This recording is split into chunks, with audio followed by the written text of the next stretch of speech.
Hey everyone, welcome to Why Am I Yelling? I'm Krista Rizzo, reinvention expert and pop-up builder for entrepreneurs. You're in my outside office today because it's just too nice to sit inside. And I thought I would come on and talk to you today about the how-tos, right? We're going to talk more about that as the series continues, but how to create something that you want the world to see. And pop-ups are a really great way to do that because they are traditionally way more inexpensive than a regular freestanding store or brick and mortar. They are more flexible, and there are a lot of different options that you have to be strategic about how you want your product to be placed. Whether you want to do it on your own, whether you want to do it as a store within a store. So we're going to talk about a lot of different options today. I started working with entrepreneurs a couple of years ago to help them get clear on their message, understand what their products and services meant to their audience, and to find their ideal clients. And some of them, actually wanted to get out of their 9-to-5 jobs and start a different business altogether. And because I had experience doing that for myself 7 years ago, I had to think about that for a minute. It's kind of a passion of mine that I do along with all the other things that I do. So I have a few clients right now who are building their brands to get more traction, more visibility, and all of those things. And they're doing it via pop-ups as one of their alternatives, right? Online marketing is super important. Finding your right niche and your clients and your target market, and being able to be flexible. And I think flexibility is super helpful. And so pop-ups aren't always in stores. They're not always, four walls and a ceiling and lights and all the things that you have to take care of. Pop-ups a lot of times come up in holiday markets. They come up in summer markets. They come up in different parts of the country for different seasons. And so let's say you are a bathing suit manufacturer and you have sustainable bathing suits that you make out of sustainable materials and you want to sell your bathing suits year round.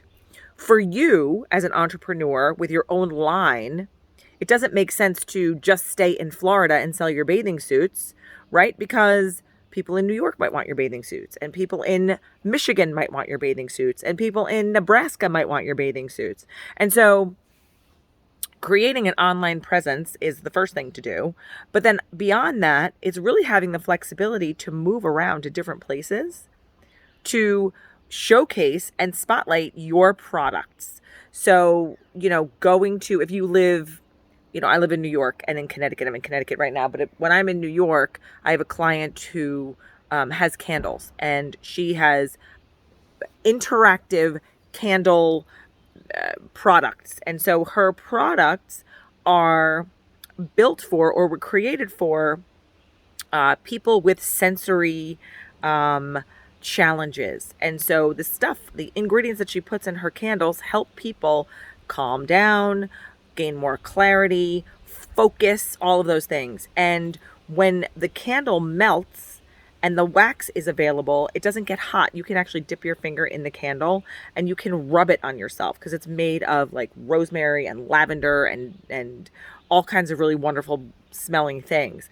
And that helps. She actually started it because she works with children with special needs, students.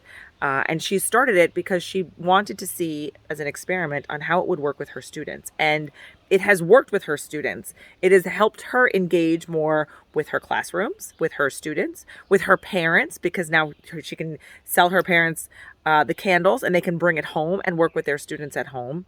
And so that's an immersive experience. And you want to be able to take that out of the online world and showcase it in real life. And by partnering with other brands, she's been able to reduce her expenses if she's going into a store. So she's like a pop-up within a pop-up. And she's partnered with other brands to say, oh, you know what? I'm going to rent this table from you in your store and do a pop-up here for the weekend. Or I'm going to go to a market, an open air market this other weekend and bring my own, table, or she's got a beautiful cart where she displays all of her stuff on, and experiment and showcase my stuff there and do live demonstrations on how this stuff works. And then she can take that to New Jersey. She can take it to Connecticut. She can take it to all different places and travel with her things, almost like a trade show. right? Think about if you're in sales or if you're in any kind of industry where you've ever been to a trade show. They happen in different parts of the country at different times of the year. So if your stuff is seasonal, you have to be able to move around to where your clients go during the seasons. On seasons, you might be here. Off seasons, you might be somewhere else. Thinking about how to market and manufacture and display your stuff is really important, but also really thinking and getting clear on who your clients are. I know, as an entrepreneur myself, it's like, I want to just help everybody. I want to be able to service everybody. I want to be able to, find a solution for everybody. And I know that that's not always the right answer. Not everybody is going to be attracted to the stuff that I support or that I do. Or it's not even, something that they need at this moment.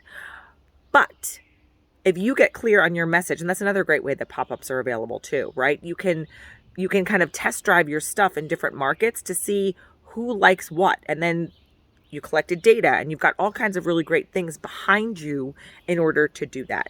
And so today's lesson is, don't be afraid to branch out and diversify and try new things with your products, especially in a pop-up market, because you don't have the expense of month-to-month rent. You can do it a week at a time. Sometimes you can do a day pop-up, right? You can do a day market or a weekend market, or maybe you can hang out at in somebody's store for a week or a couple of weeks with your products until they sell out.